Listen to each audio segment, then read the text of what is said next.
Hello and welcome to Season 3 of Meet the Drapers, Brand Accelerator. Every week, 3 entrepreneurs pitch their startups to the Drapers and a VIP guest judge. Every episode, the judges declare a winner to move on to the semifinals. And the winner is... But here's the twist. You, the viewer, can invest in any and all of these startups. Like a company? Go to meetthedrapers.com and invest in their live crowdfunding campaign, and you can bring them back for the season finale.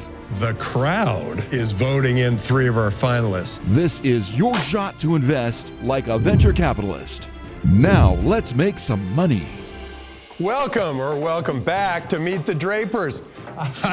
It's amazing, but we are back for another season. Hey, I'm Tim Draper.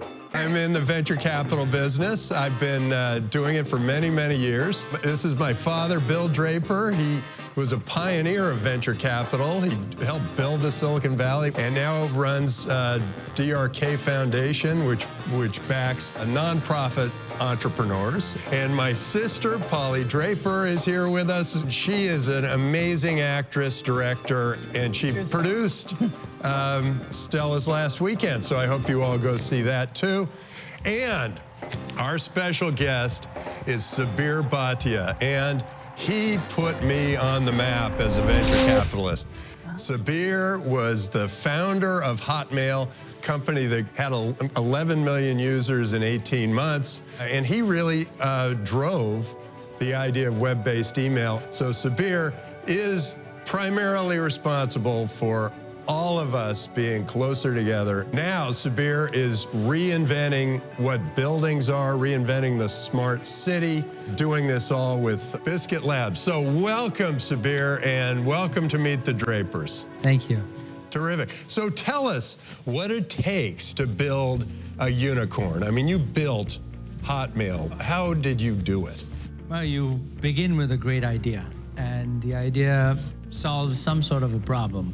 That's, I think, at the core of it all. Then it's the execution of the idea.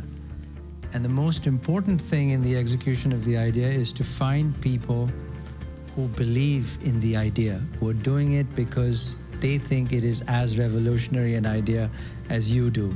If you get a great team who believes in what you're doing, the rest just follows. It's as simple as that.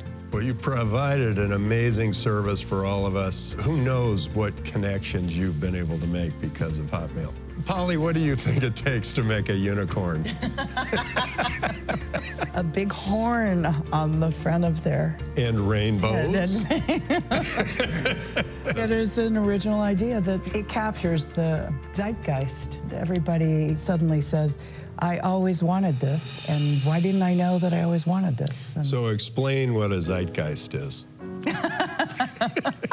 it captures... How many zeitgeists does it take to screw in a light bulb? One, to think about what it means, and the rest of the world to get on board.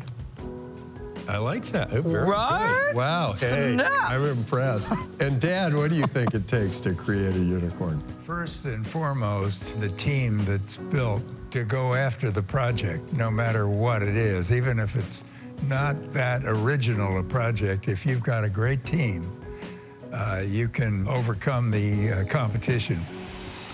Before we bring on our first entrepreneur, what we're going to do is tell you that this season's going to be a little different. So each day we're going to have 3 entrepreneurs come. I'm going to choose a winner with the help of my esteemed guest judges. That winner will first get $10,000 from us, but also will go on to the semifinal. And the playoff rounds are going to be later in the season, and you're going to see some really interesting competition there. With that, I would like to bring on our first entrepreneur. Here we go! It's going to be awesome! I'm Marco Trujillo. I'm the CEO of Sunu.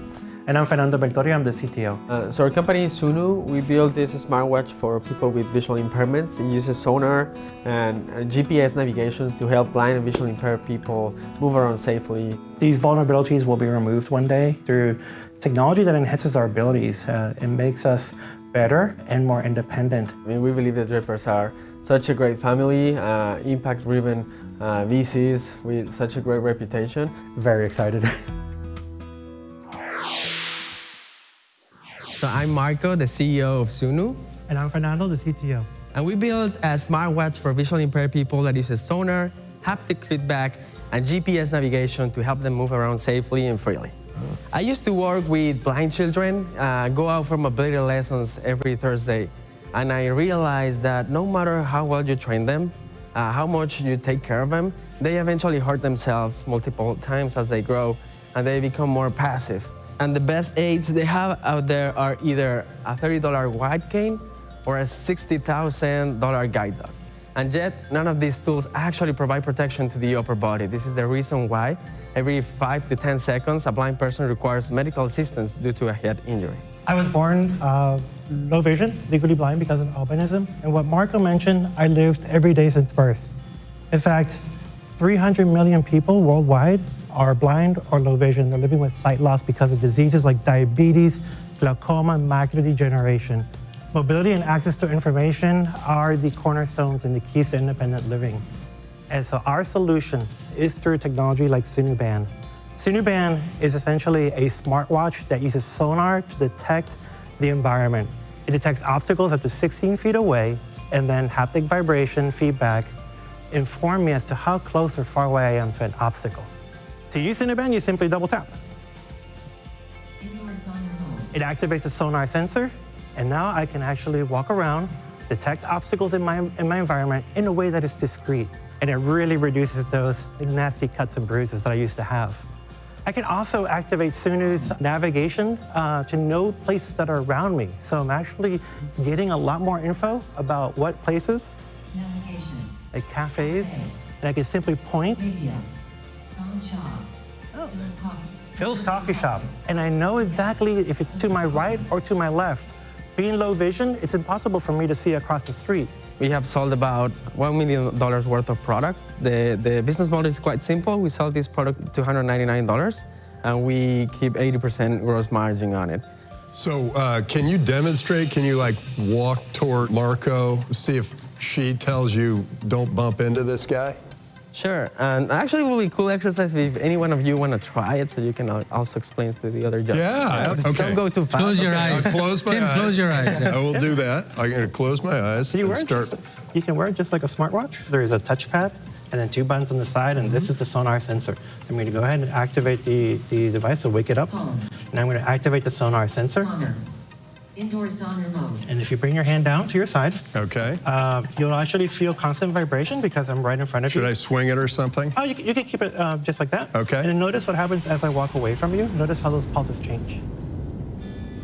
Oh. Then How about over here? Yeah. Oh, so it's warning me.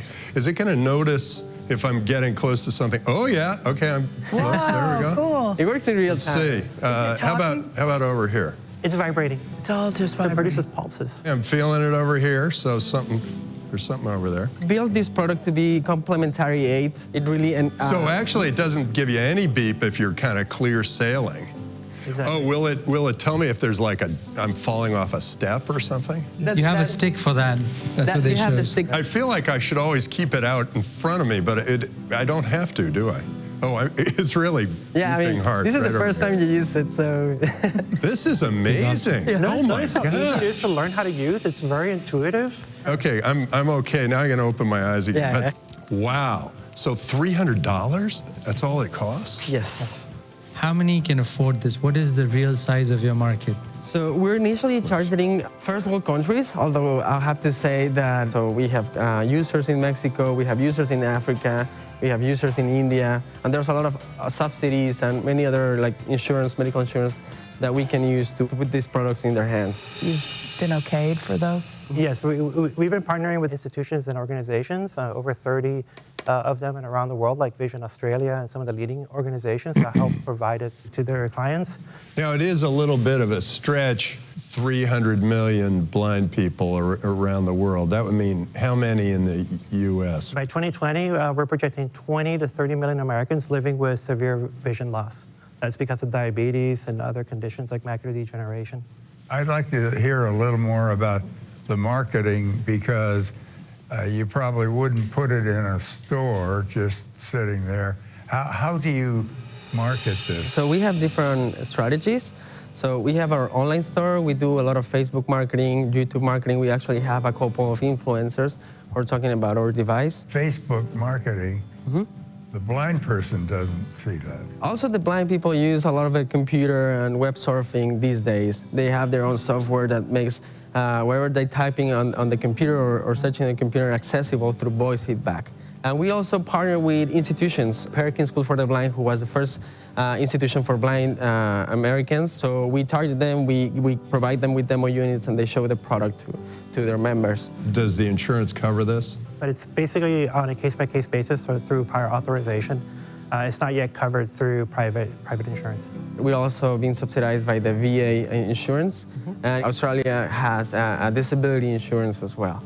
So it works differently for every country, but that's the plan. I mean, you're the CEO. What's your background? Have you run anything before?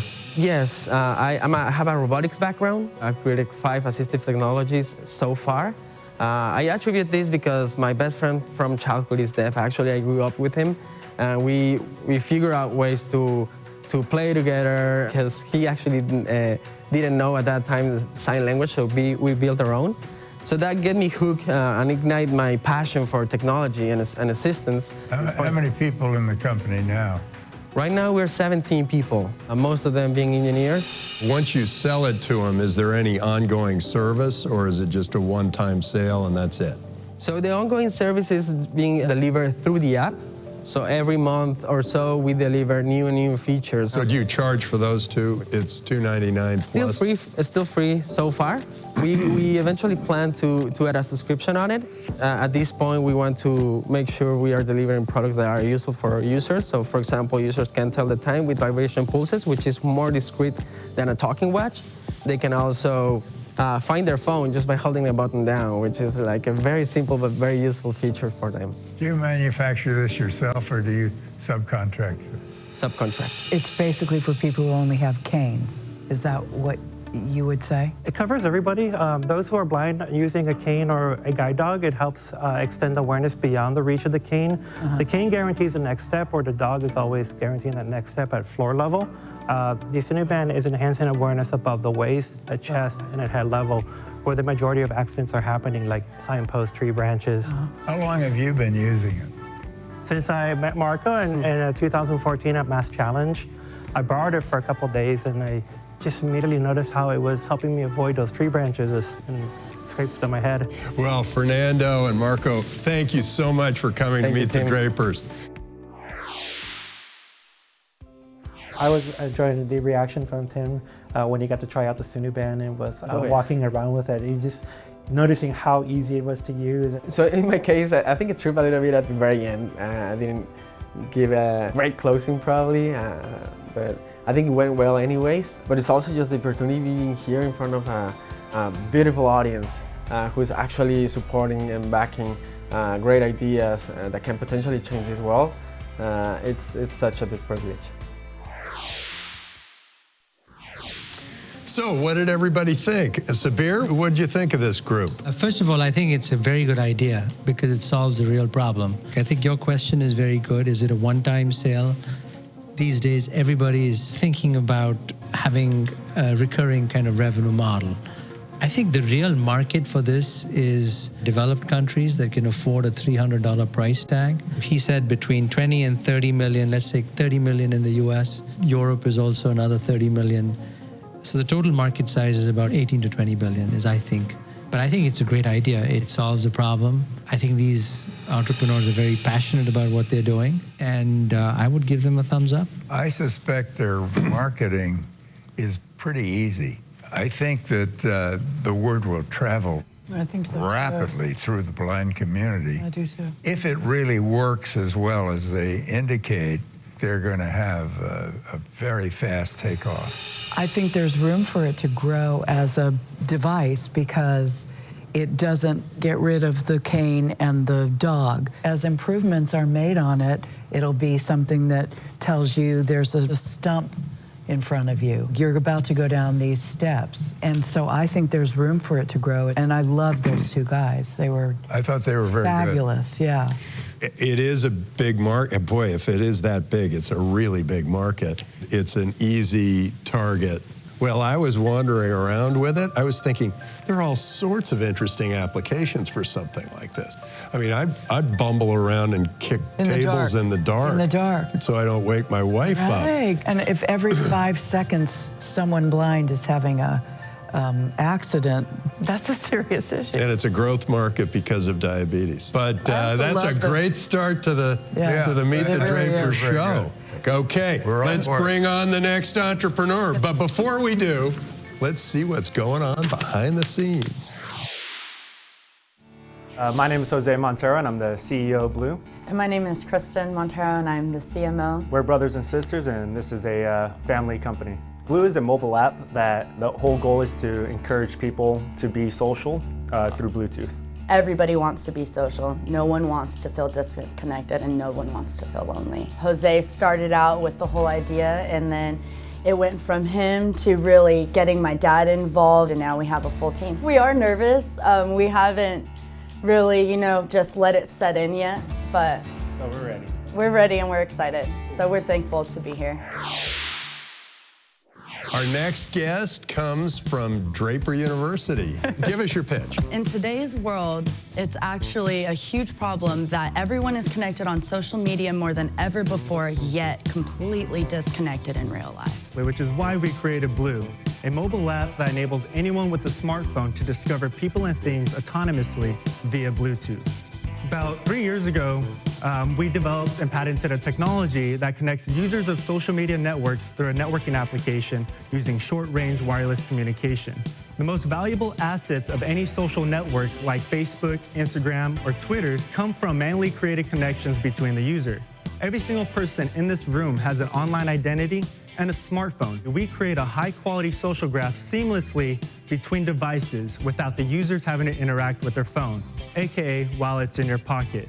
With data points such as the number of times we crossed paths, the duration and distance, and the time and location that we were near each other, we create a high-quality social graph with relevancy scores computed and assigned to each user. At South by Southwest in 2018, we decided to growth hack the entire conference. We placed these beacons around South by Southwest in Austin to actually test out this technology. And in 10 days, we got 20,000 clicks to our website, and in 6 months, we had over 150,000 visitors to our app. One of the biggest challenges that we had was to discover people within Bluetooth. It required them to have our application. What we introduced to you is the Blue Smart Card. With this, you're able to share with people who don't have the application just yet. Tap it, and instantly all your information, social media, and contact information is right then and there. In the past 45 days, we've sold over 3,800 of these, generating close to about $50,000 in revenue. So invest in us because we invest in you. How are you two related? Brothers and sisters, actually. We are too. We are too. We're brother and sister. We're not husband and wife either. Trust me. What we do is we provide businesses, retailers, and other applications kind of built on top of our platform. So businesses will receive these beacons along with the dashboard, where we introduce proximity marketing. In 2016, $40 billion of retail sales were impacted by these beacons alone. For example, let's say we place one here at Draper. As soon as someone crosses and walks past the Draper building, they'll receive a notification on their phone saying, hey, come check out the startups here at Hero City. A lot of the big companies are already implementing this technology. However, the biggest challenge is getting the user adoption. We're tackling it first social, for people to discover people, and then allow them to start discovering beacons, businesses, and retailers, and so forth. Where are you going to take it from here? I assume there are going to be some really interesting network effects. There are lots of directions you can take this. We're in talks with about 3 schools right now, a total of 60,000 students, to actually implement our technology into the student IDs, as well as provide the beacon technology for them to communicate with their students in real time. So that's one where we're going to market, as well as conferences, conventions. So we also are helping people who run events or plan events, because we are also providing a new way to network. Now you are able to actually have your digital profile or whatever you'd like to share with an individual in another room. If I type something in and I sweep it onto your smartphone, but then I change something and I sweep it on your smartphone, do you get my updated data yet? If it's a different profile. You won't. I could give you one set of information and you a different set of information. Right. But a really good feature would also be everybody, I've changed my email address. Right. Everybody gets the new email address. Right, exactly. Yeah, so that is an option and a feature on it. If I am in a room like this, I really don't want it. That's what I was Nothing thinking. personal, but I wouldn't want the information on all those other people. That's a great point. And also, because does everybody want to give their information to everybody? It feels a little creepy. So we actually have a way to filter out the rooms and to be discovered or not to be discovered. The whole idea is we're a name tag, so when you do want to be social and you do want to meet someone at a certain event or at a venue, you could turn it on, put on your name tag, and be able to filter out the people to who you want to meet. So imagine walking How do you filter it? through keywords. So imagine walking into an event and you want to look for a lawyer. I could search the room for lawyers. You don't have to have complete exposure to everybody that's in your vicinity. You get to choose whether you want to be able and allow yourself to brand yourself out to the world, or if you just want to brand yourself individually with another person and connect with them that way. What have you been doing to test this, and how much have you learned? We started this about close to 4 years ago now with the Bluetooth application. We've gone to conferences, conventions, even schools and universities. One of the biggest things that we learned about user behavior was that people actually aren't just one brand anymore. So that's why we are now working on a feature that allows you to have multiple profiles, in a sense, to be able to share your branded information in a way that you want to share it. So it's not like we completely expose you, put you out in the market, and people are there just pinging and picking you up. We are really here for you to help you brand yourself individually. So your challenge now is to get these cards out so that people download the app. Correct. So once you've got them all on the app, then the network effects start to happen. And the great thing is that the cards work without the app. We do have some cards for you guys that we made as well that we'd like to give to you guys. How do I get all this information? When you purchase a Blue Smart Card, you'll be able to download our application where then you could then program your card yourself to the profile that you want. And once it's on the card, you could then bump it against a smartphone. So you just go like that. I have a great marketing strategy for you. Just go plant yourself in Las Vegas, and at every convention of any kind, just get it out. Sell these cards out, because that's why people go. I was there at the CES this year, and my God, there were 175,000 people in one city at one time. And imagine it was crazy. All the business cards that everybody takes and all of the ways. That's your marketing strategy. Right. Just well, let's say I'm in Las Vegas and I want one of these. How do I get it? So right now we have a few channels that you could purchase from. One would be through our online website, blue.social. We work with the organizers ourselves. So say a specific business or organization wants to use the technology to enhance the networking aspect and the experience of the people at the event. What I think what was the challenge with the application is it's not as tangible as something like a card. And this is something that relates to the behavior that people are already doing. So, and I think that's why it's catching on so much. Terrific. Well, Jose and Kristen, very great to have you here on Meet the Drapers. Thank you. It was nerve-wracking, definitely. We did have some technical difficulties at first that kind of threw us off, but we were able to recover and give it our best at the end of it. The reason why you should invest in us is because we're for the people. We started this as a platform to encourage social interaction. We care more about the social impact of this technology and the benefit it brings to everybody, especially with this whole loneliness epidemic that's happening right now. Invest in us because it's not just about the money. We care really about people and using technology in a way to provide a good social impact. So, what did we think of Blue? Dad, what do you think? Well, I always think about the management team, and he calls himself a serial entrepreneur, and that always makes me nervous. I like the concept of how big the margins would be once you got these cards out, but I think it was pretty impressive. Sabeer, what'd you think? I think it's great for networking. I mean, there are all kinds of conferences, right? Why do people show up?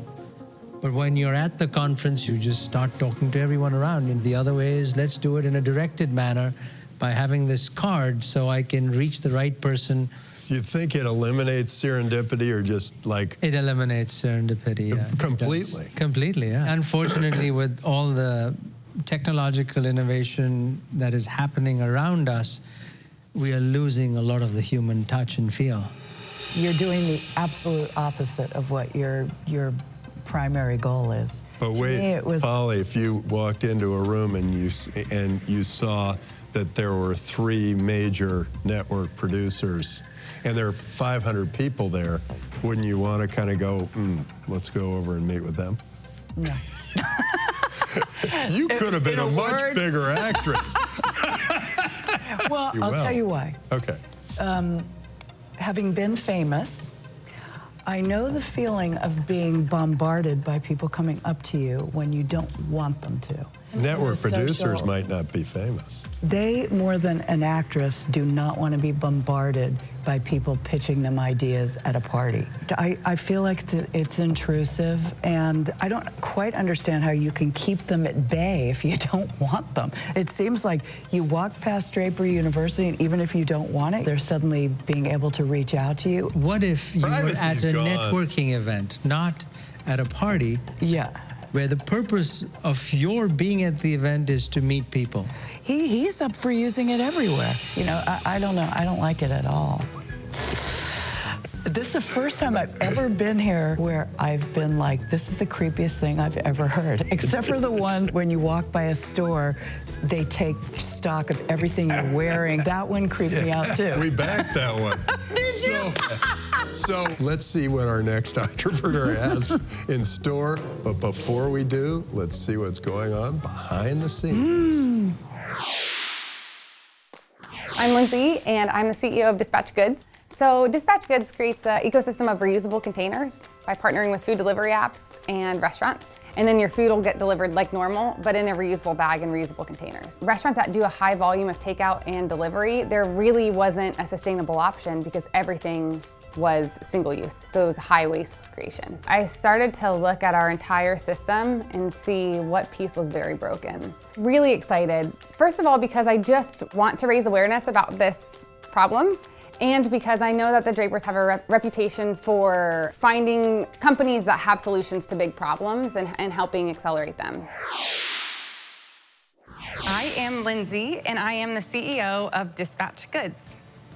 Did you know that 8 million tons of plastic is dumped into our oceans every year? And 40% of all plastic generated goes to single-use packaging. I came across this firsthand when I was living in Hawaii.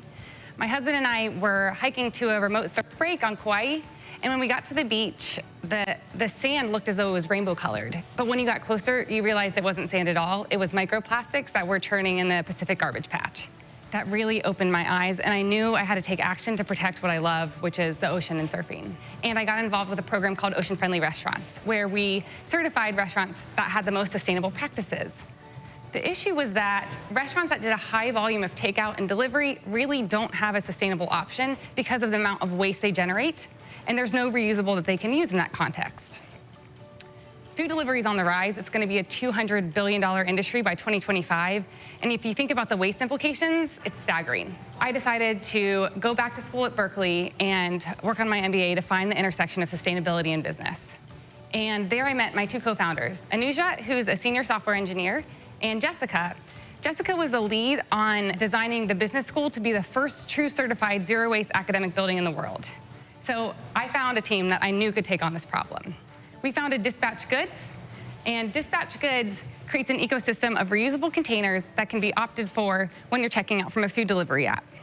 When you're on a regular food delivery app, there'll be a zero waste option upon checkout. Then your food will arrive at your doorstep just like normal, but in a reusable bag and reusable containers instead of single-use containers. Dispatch Goods then handles the pickup logistics so that you don't have to go return the containers. So then Dispatch Goods washes the containers and redistributes them to the participating restaurants, thus closing the loop. And restaurant owners like this model because we charge them a fee that's the same cost as their single-use container. So it's not more expensive for the restaurants. And then the end customer pays a small fee for the zero waste option and the pickup service. So you're going and picking up these things. Yes. So you're getting rid of the plastic, but you're polluting the air more. So we're going to utilize drivers that are already on the road. So think about if They still have to go somewhere. it would be an exchange. So if you're dropping off your new food delivery, you're picking up the reusables. So we're going to use optimized routes with the food delivery apps to eliminate putting more drivers on the road. I get my delivery from DoorDash. Yes. It's in your container. I hold on to it. Yeah. I use DoorDash again. When the new DoorDash person comes, Yes. I trade him. Yeah. How does that get back to you to get washed? So we'll have a hub where the drivers can then deposit after they've accumulated enough. You can't get the restaurants to just wash it? That was our original idea, but the thing is that restaurants, especially in San Francisco, aren't designed to wash dishes. That's why single use has become so prevalent. The economics of this don't add up, in my opinion, because it is really expensive to do the door-to-door anything. How do you explain the practicality of charging enough that's practical? Yeah, so we wouldn't be going door to door. It would just be another revenue source for the drivers. So if the drivers return 20 containers, they can get 25 cents per container that they're returning. So we don't actually have to pay for the drivers. That's happening through the food delivery apps. How far along are you? So we're launching our pilot this month. We did pilots in Berkeley with a few cafes there, and then we're expanding to San Francisco. So the restaurants that are included in the pilot are Japa Curry, Mixed Greens, Aola, and Cafe Madeline. So there are 4 restaurants downtown. Do you make the container or just put your brand on it? Or how do you get the containers? Yeah, so the containers right now we buy wholesale, but these containers they don't quite thread the needle, so we want to manufacture our own containers and also to drive down the cost of those. What do you mean they don't thread the needle? They're designed, the containers that are currently available on the market are designed for a customer to be eating at home and packing their lunch. We need containers that are more stackable because the biggest limitation in restaurants is space. So they don't nest enough. We need our containers to nest almost as well as the single-use containers, or else they would have to order more frequently because of the space issues in San Francisco and other big cities. If the restaurants feel like they want to do this and the drivers feel like they want to do this, why do they need you? They could just go get a bunch of Tupperware, make the deliveries, and then collect the Tupperware. They don't want to do the dishwashing. So you end up just being a dishwashing service. We're a logistics company. We're putting all the pieces together of this puzzle that, yes, there's a way that if everyone wanted to work collaboratively, that they could figure out. But restaurants are already struggling right now. This idea has resonated with a lot of people. The first restaurant that I talked to was this food truck called Japa Curry. And I sat down with the owner, Jay, ready to give him my pitch about why we wanted to move to reusables. But before I had a chance, he opened his phone and was showing me photos of his favorite beach in Japan littered in single-use plastics. And then he held up the single-use plastic container he was serving his curry in. And that's when I realized that we weren't just solving this problem for the end customer, that there were really well-intentioned restaurant owners that felt helpless as well. Have you done market sizing on this? I mean, the market opportunity is huge. Because the food delivery industry is growing so quickly. Define huge. Forbes says the food delivery industry is going to reach $200 billion by 2025. But you're not in that business. We assessed our market size based on if we partner with 3% of restaurants in the United States or 23,000 restaurants globally. Then in 10 years, it would be a $4 billion company. It's a large and growing industry, and there is a reusable movement. Procter & Gamble has just moved to offering a suite of stainless steel reusable containers for their product line. Berkeley is doing a pilot with coffee cups, stainless steel coffee cups. New York as well. So this is, I think that collectively, especially the nonprofits, feel like this is the solution that we have to have because the single-use culture is really wreaking havoc on our systems. Any other question? Terrific. Well, thank you so much for coming to meet the Drapers. Appreciate it. I appreciate your coming on and showing us Dispatch. All right, thank you so much. Terrific. Thank you. Thank you. I mean, the pitch went well. They had some questions. We are a younger company. I think some of these questions will be answered in the pilots that we're conducting in the next year. It's a little bit more difficult to visualize what this process is because it's a weedy solution. It's a logistics problem. So it's not a product or an app. It's an entirely new system that we see as a new ecosystem and a new circular economy that will replace current very wasteful systems.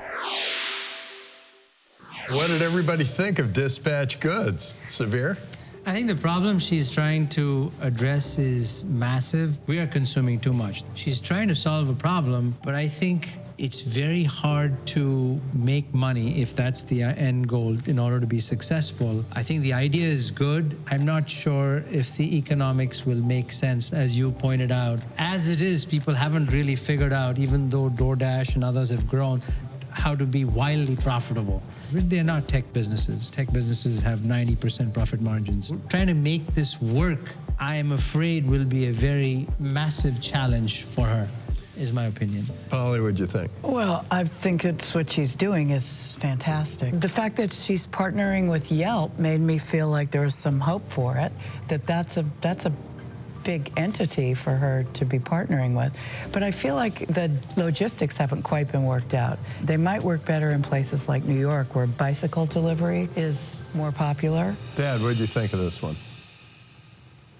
She is good. So she's thought this through, but she's trying to do something that is highly complex.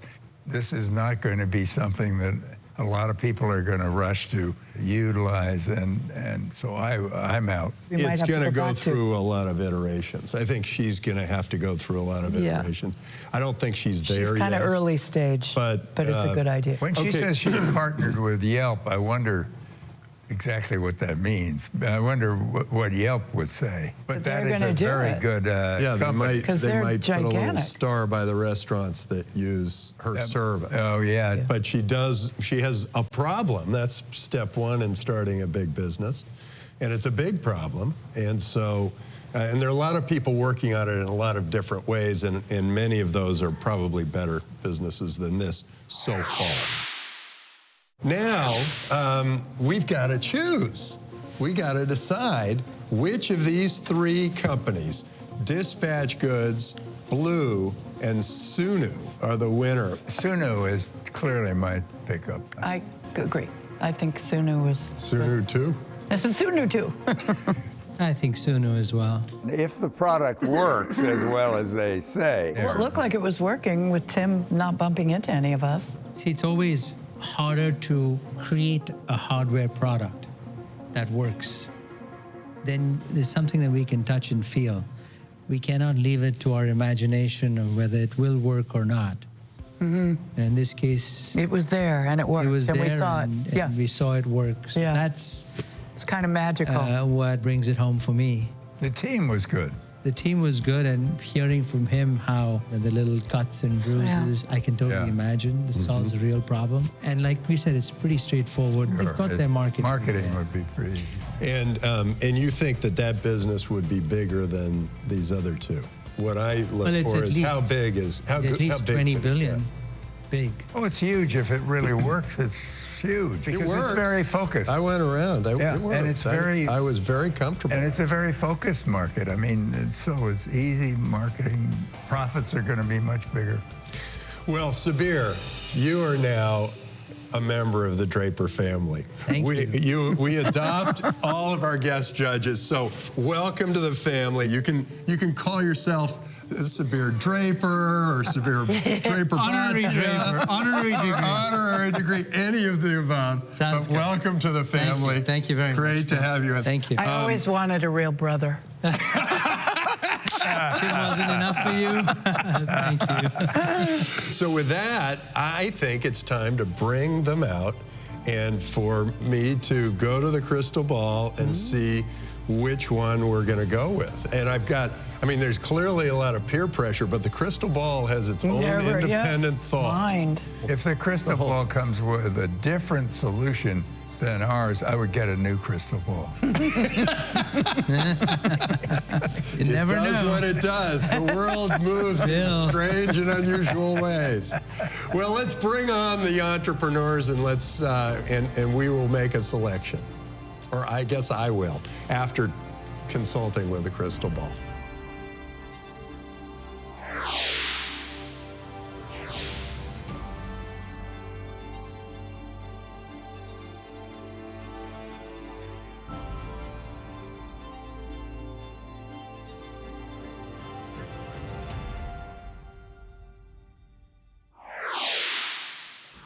we're down to the final act here of our first episode of Meet the Drapers. We now have had the pleasure of seeing Dispatch Goods, Blue, and Sunu, and all the excitement and all the major changes they're all going to be doing for the world. And we're very thrilled, but we have to choose a winner. We choose one winner each group, but the great thing about this is that the crowd out there can both invest in you and can vote in another team who maybe we didn't select, who can be a part of our finals. So this isn't the end, but the judges have given me lots of interesting advice now. And I'll kind of go through what I'm thinking with each of you. One piece of advice was to keep it short. Wait, let's do the timer. Yeah, I knew the timer was going to come out for somebody. Okay, not in any particular order, but Dispatch Goods. You're going after a very big problem, which is a great thing for an entrepreneur to do. It has no obvious solution. You're going to be plowing in the dark for many, many years as you kind of help solve this problem. Blue, I think that has incredible potential for network effects. Some of the negatives were that it might be a sociological change, and we're not sure how that will pan out. And Sunu, while you are changing how blind people will be able to maneuver around, the product's not completely there. You still need the cane and the dog, or cane or the dog. But it's going after a problem, and we were very surprised at how big the market is, and we want to make sure we know really how big is that market. So with that, I'm going to consult the crystal ball. And the vibes are coming.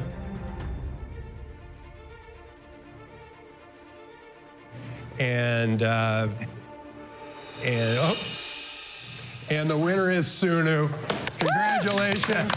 Well done. Well done. Thank you all for coming. It's been terrific. It's been great to have you. It was a really exciting first day. You guys will be moving ahead. First, you have an option on getting $10,000. And you will be moving on to our semifinals, which is really the playoff round. We're very excited about it, and I think it's going to have a big impact on the world, and way to go.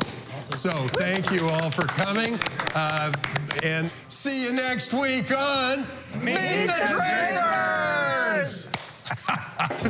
When Satoshi Nakamoto made a token perfecto, no friction, cross borders, decentralized.